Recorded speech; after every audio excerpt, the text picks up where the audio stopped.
Rebellions are built on hope. It's not Star Wars, A World Between Fandoms.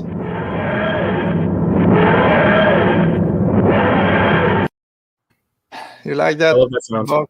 I love that sound. There you go. It brings hope to anyone who hears it. It does bring hope. We might mention a little bit. We'll just real quick. So, Mention it. just there's been a regeneration. I haven't watched it because I'm still on the Peter Capaldi era, but David Tennant is back at least for 1 year before we switch to the new Doctor. 3 episodes. I saw that.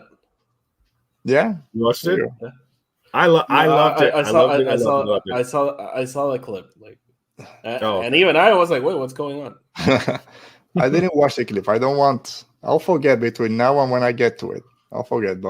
And then Disney apparently got some rights to Doctor Who. There's a bunch of different things. How involved they're going to be, I don't know. But it'll be on Disney Plus starting next year. So I'll take another opportunity to give it a shot if you want. I know you've tried. It hasn't been for you, but we'll be there. We'll be on Disney Plus. I mean, I have HBO Max. It's there. Alberto, I've tried to watch it. I know. It's just too British for me. I too British. could not get and through you guys can't say it's not too British because it's too British and it's not my cup of tea. I love tea, but no, I get it. I could not get through the pilot of that show. I tried 3 times, and finally on the 3rd time, I had to just skip to the part where I had left off and watch it. But surprisingly, I adore that 2nd episode. So it went from being like, I don't know if this is for me, to really liking the 2nd episode. So go figure. Yeah. So what I told Alberto, I tried to watch from the reboot, I guess, that first season, and I couldn't watch it. And then someone told me, "Oh, just watch the David Tennant thing." I was like, "Okay, let me go to David Tennant." Try to watch it. I was like, I can't dig it. Oh, just go to Matt Smith. Okay, let me go to Matt Smith. I don't. It's not for me. It's just not for me. To me, that doesn't work. I think you need to follow his whole history. I've tried. No, I know. For the people that say just watch this, watch that. No. To me, you gotta, because there's so much from his past that kind of inform each new Doctor. Anyway, we'll keep mentioning it. Oti, you go. House of the Dragon finale. I'm not. You go ahead and start. You can run this episode. I loved it, man. I just adored everything that happened in that episode, and even knowing what was going to happen. I'm gonna curse. I'm sorry. Those assholes. They knew what they were gonna do in the ending, and they gave us those 2 scenes with Luke at the beginning when he's like, "I don't want to rule Driftmark," and that moment when he's like, when he says "Mom" instead of "Your Grace," Mike. God, yeah. Why would they put that there? Dude, I'll let you keep going. I've never been one to do all this foreshadowing and watch things I know it will come back. But as more as I do this show and watch things to review it, I start noticing those 2 scenes. I'm like, no, something's gonna happen to him. Why are you doing this? I knew what was gonna happen, and so the minute they gave us that first scene, I was like, "Oh, come on, why?" And then that moment before they leave, I'm like, "No!" So, by the way, I saw it on my plane ride back to Puerto Rico, and I just want to say, that birth scene right next to some random person. Yes, awesome. But I think it was a great episode, seeing that dynamic between Rhaenyra and Daemon, how he just immediately, that moment when he realizes that there's something he doesn't know, and basically, as he had made peace with his relationship with Viserys, he immediately realizes that Viserys never saw him as the true heir. Yeah. My God. And he's not a good guy. I've been saying it he's not a good guy. Yeah, they put us back in perspective, right? We've been all this episode, we're falling in love with the guy, forgetting everything he did before. And then it's like, oh no, he's still that mad guy. But I love this. I just rewatched it. I had to fast forward the birthing scene because it's too hard. But then just seeing the burial, I guess, that got me pretty emotional today. Oh, and the crowning. So I was going to go, that's because you said he had later when she's telling him the Song of Ice and Fire, he never told her. He kind of, like you said, just that rage again. But at that point when he grabs the crown, Sir Eric, I love you. Thanks for bringing the crown from the Viserys crown. And then my queen and doing all this. And when Damon grabs it, I'm like, oh crap, what is he gonna do? Because this is what he wants. And then he's the first one to put the crown a second time. He did it to Viserys a few episodes earlier. Did it now to Rhaenyra, first one to bend the knee, my queen. I'm like, oh, so much love. 2 hours later, choke because I didn't know something.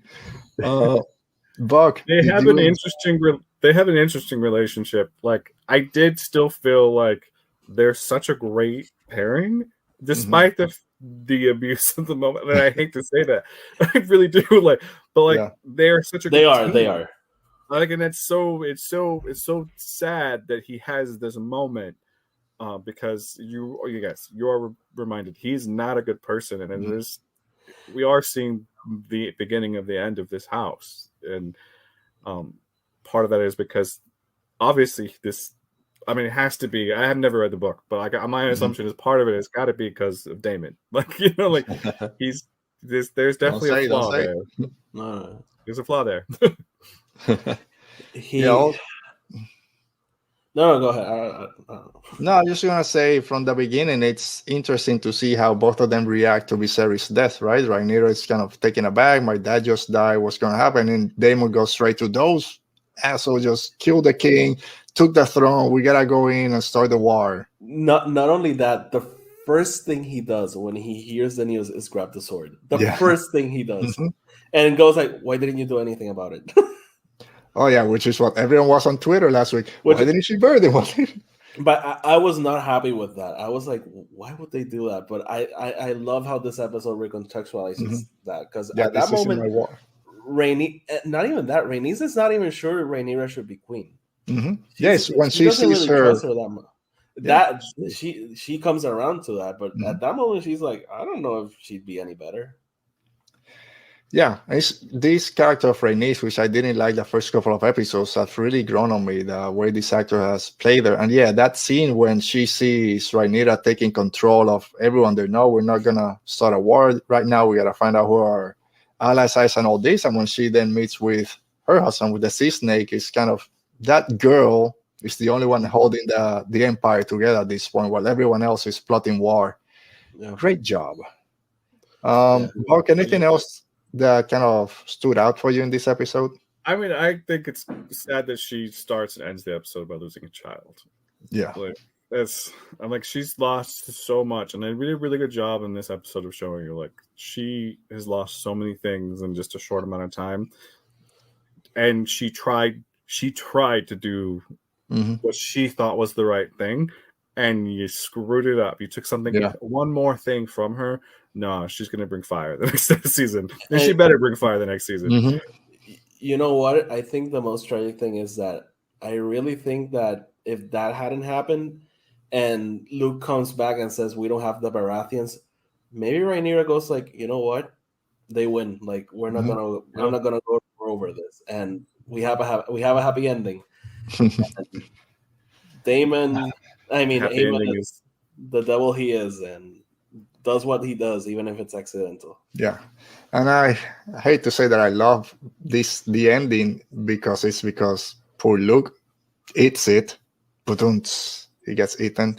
But the way it was shot, slow motion with Daemon coming in, and she's the only one that notices. Everyone else is plotting, and you can see everyone still talking, but she's the only one. As soon as he comes into scene, she turns and takes her to the side, says what happened, and then, like you said, but she's done. We're not playing anymore. No, and again, also reiterating the fact that they're a very good team. She knows him so well that when he walks in with a certain body language, a certain demeanor, she knows is not good news. And it's the thing that she probably feared the most, because she knows sending him to there was still a risk. God bless Emma Darcy, because that face is still haunting me. Like, you know what's behind those eyes, and it's just fire and blood. Yeah. Just going to the birthing scene, which says very difficult to watch, but again, then kind of matches the first episode when her mom is trying to give birth, unfortunately dies, but also the baby dies at that point.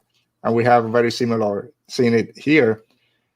But then you see how she's kind of dealing with it, wrapping the baby up, which then I read somewhere else, and you'll tell me, okay, this is was a girl, the first girl that she and Damon that had together, and for her it's the first one. No. And then Damon, even though he's kind of off to the side when she's giving birth, he's trying to plot this war, even when she's screaming her name. Then we see him by the beach trying to rationalize what happened, kind of taking it all in while she's wrapping the baby, which was, again, still showing that human side to Damon. And then again, a little bit later, he kind of goes off. But yeah, great season, great ending. It's one of those endings that you think it's going to be all action, but it's not. It's not needed. But the way it ended, I'm like, no, I got to wait 2 years now for this. Yeah. But I love that, again, it's a show not about it. It's not about the action. yeah, Read about It's about the relationships and about this family, and it's heartbreaking. And it really does raise the stakes in a way that I don't think some other shows can do, because it's the emotions are high, and that high emotional tension I'm there for. it is. For me, this season was just on a totally other level. Like it was just so good week after week. Yeah, and we got Matt Smith singing High Valeria, Dragon, which I love. I don't know what that dragon is, but he looks awesome. I've read the book and I have no idea where that's going.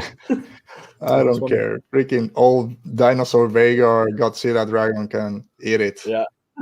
Well, poor Aemon also. Bro. He was just there trying to scare Luke, and that face, he was like, "Oh crap!" Yeah. And that's also a change from the book, because in the book he does try to kill him. Yeah.